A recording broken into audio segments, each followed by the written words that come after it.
પાસે શક્તિઓ પુષ્કળ છે અને સામે આજે ભૌતિકવાદ છે. આપણે અત્યારે મૂડીવાદી અર્થવ્યવસ્થાની અંદર આખી દુનિયા પસાર થઈ રહી છે.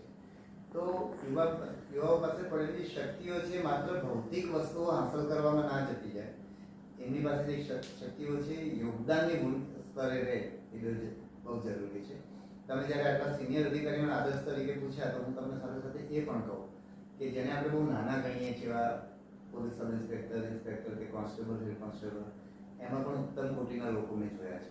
આવડતની દ્રષ્ટિએ, ક્ષમતાની દ્રષ્ટિએ પણ, પ્રમાણિકતાની દ્રષ્ટિએ પણ, સેવાભાવની દ્રષ્ટિએ પણ, પોઝિટિવ હકારાત્મક અભિગમની દ્રષ્ટિએ પણ. આપનો સિવિલ સર્વિસ ડે પર કોઈ મેસેજ? બસ સિવિલ સર્વિસ આપણા મતલબ સરદાર પટેલે જે અપેક્ષા રાખી હતી આપણી પાસે કે ભાઈ આ સેવા છે એ દેશને બચાવશે, બરાબર. કારણ કે અંગ્રેજોના વખતમાં એવું આપણે એ સિવિલ સર્વિસને ચાલુ રાખી હતી કેમ, તો ચાલુ રાખવાની તરફેણમાં સરદારે એવું કહ્યું હતું કે ભાઈ આ સેવા છે આ નવા રાષ્ટ્રોને ચલાવશે અને બચાવશે. એ ભૂમિકા આપણી ના ભૂલી જઈએ, એ ખાસ બધાને કહું છું. એક સિવિલ સર્વન્ટમાં કઈ ક્વોલિટી ખાસ હોવી જોઈએ?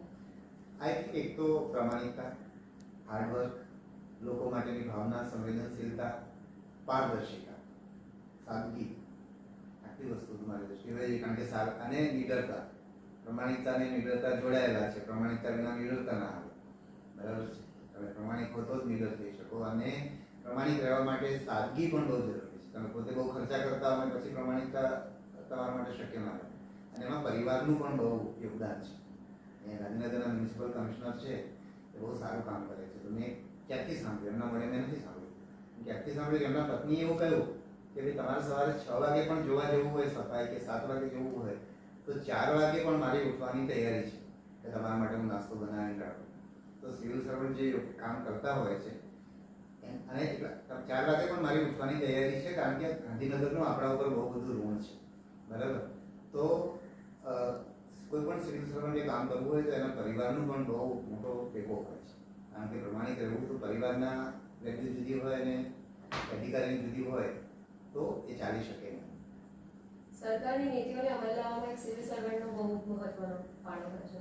તો એ જે નીતિઓ અમલમાં લાવવાની હોય કે જે કાર્યકાળ લાઈક